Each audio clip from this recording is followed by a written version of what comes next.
Chapter 9. The fifth angel blew his trumpet, and I saw a star that fell from heaven to earth and was given the key to the bottomless pit. That star is talking about, if you look at the 10 horns that are the 10 empires after the Renaissance many times in the scriptures, a star represents someone of power. Then one of these empires fell from heaven to earth and was given the key to the bottomless pit. The bottomless pit is Europe, so one of these Renaissance empires fell. That is talking about the First World War. During the First World War, the Austro-Hungarian Empire disappeared. Then you are talking about the Austro-Hungarian Empire, which is a star that fell from the sky. It was given the key to the bottomless pit. The bottomless pit is Europe. Then if you understand the First World War, there were several excuses as to why it happened, the First World War, but it is said that Serbia or Austria-Hungary, the Austro-Hungarian Empire, tried to expand towards Serbia, and that is why they killed one of the kings, Prince, of Austria-Hungary, and the First World War started. And after the First World War, well, the empire did not survive. Germany did survive, assholes. Here it says in verse 2, and opened the pit of the abyss, that is Europe. All hell broke out in Europe, and smoke rose from the pit like smoke from a great furnace. Is the first, the great war that darkened the sun and the air through the smoke from the well. And from the smoke locusts came out on earth, and they were given power as scorpions have power on earth. Here he is talking about locusts. They are what we call grasshoppers, but he is talking about is a way to compare planes that were used during the First World War for John the Revelator. They looked like locusts that flew like scorpions on earth. It was the locusts over the whole sky, and for him they looked like a locust, and in reality, if you look at the old planes, they look like grasshoppers flying in the sky, and they were ordered not to harm the grass of the earth, neither nor to any green thing or any tree, but only to the men who did not have the seal of God on their forehead. That is not very difficult to fulfill, because this war happened in Europe, that the majority are Edomites, and I think that the Israelites themselves were not involved in this war until the U.S. sent black and Latinos to the First World War. Then the only ones who could be sealed would be Israelites. There was no problem, and because there weren't many, and they were not to be killed but to be tormented 5 months, and his torment was like the torment of a scorpion when he wounds man. This period of 5 months, many have tried to say 5 months represent 5 years, and as I tell you, if you cannot prove it in the Bible, it is what it is. It is 5 months. The only thing that fits here is that the involvement of the United States was a very short period. They arrived at the end of the First World War. It was like 4 or 5 months that they were involved in that case, there were Israelites. And here it says, in those days men will seek death, that is those who survived the First World War. Since it was the first war, they used weapons of that type. They used tanks, they used bombs. Before the First World War, they fought with sword and chest to chest, as in ancient times. This is the first time they used weapons that left soldiers traumatized, and in those days men will seek death but will not find it. They are the ones who survived the war, were left retarded poor fellows that survived and said they wanted to die, but death will flee from them. There was also an advance in medicine. For example, penicillin. Shortly after the war, it kept them alive, and several medicines that could save the lives of people who were seriously injured, and in reality, it would have been better if they died, because many were left without part of their face, without part of their body, and that is why he says that in those days men will look for death but they will not find it, because of the medicines that saved their life and kept them alive. And the appearance of the locusts was similar, or the planes were similar to horses prepared for war. On their heads they had crowns like gold, and their faces were like a human face. Here he is describing that John, that is, John looked at these planes and compared them to grasshoppers or locust, but he saw a face in these locust, and that face was the pilot. Right?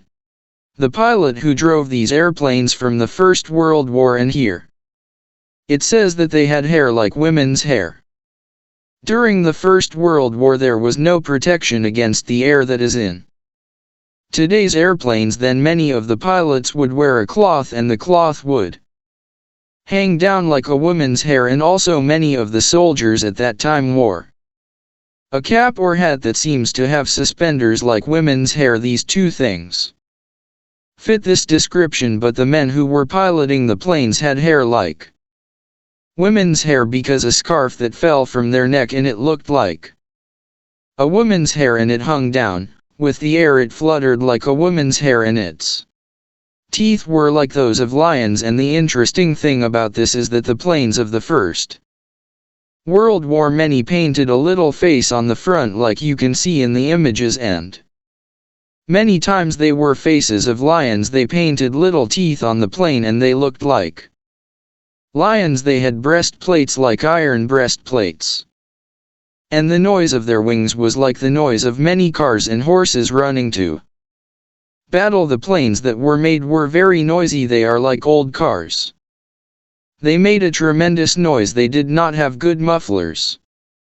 That is why he says that they made a noise, a rumble of many cars, and they had tails like scorpions, and also stingers, and in their tails they had power to harm the men for 5 months. Is talking about the machine guns that were in the back of these planes that looked like scorpion tails that could shoot everywhere from behind the back.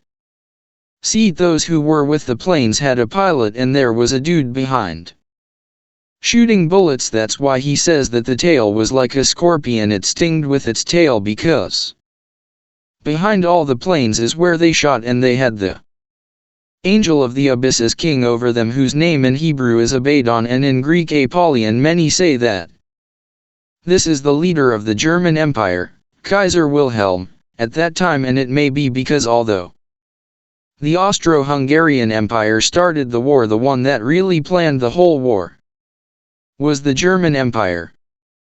The first woe passed. Here it is already describing that the First World War is over, and here it comes 2 woes after this. The 6th angel blew the trumpet, and I heard a voice between 4 horns of the golden altar that were before God, saying, the 6th angel that had the trumpet unties the 4 angels that were bound by the great river Euphrates. And this angel and this trumpet. And many have said that this happened during the Gulf War of the 90s, that after that war, the wars in Iraq have not stopped. This is where the great river Euphrates is located, and it may be, it's probable, the 4 angels were unleashed, the 4 angels who are preparing. The 4 angels who were prepared for the hour, day and month and year in order to kill 1/3 of the men in the number of the armies of the horsemen was 200 million. I heard their number. They say that they are the missiles. They seem a lot to me, but it may be, not all the missiles contain the same power, right? There are smaller missiles, so it may be. If they are all huge missiles, then the world is going to disappear. But yes, the common understanding of this is that 200 million missiles are going to be fired in the Third World War. I heard their number. And so I saw in a vision the horses and their riders, who had breastplates of sapphire, fire, and sulfur, and the heads of the horses were like the heads of lions, and their mouths came out of the fire, sulfur, smoke. Because of these 3 plagues there was killed 1/3 part of the men by the fire, the smoke, the sulfur that came out of their mouths.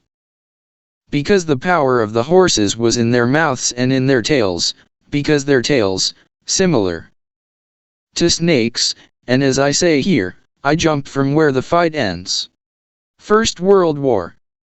Here in verse 12 it already jumps to the Third World War, where it describes that there are 200 million missiles that are going to be used. And it describes, how do you call it? Where the missiles are fired, I think they are called silos, and describes it by these 3 plagues, describes them as horses and horsemen who had breastplates of fire and sapphire and sulfur, and the heads of the horses were like the heads of lions, and their mouths came out fires speaking from the tip of the missiles. And here in the verse 19, because the power of the horses was in their mouths and in their tails, because their tails, similar to snakes, had heads, and with them they caused damage. He is talking about intercontinental missiles. The tail is the one that drives the missile, and it looks like a snake when it moves in different directions. It looks like a snake. And the other men who were not killed with these plagues still did not repent of the works of their hands, nor did they stop worshipping the demons and the images of gold and silver and bronze, and from stone to wood, which cannot see or hear nor walk. They did not repent of their murders or their deeds in witchcraft or their fornication or their thefts. Later vatos. Take notes, putos.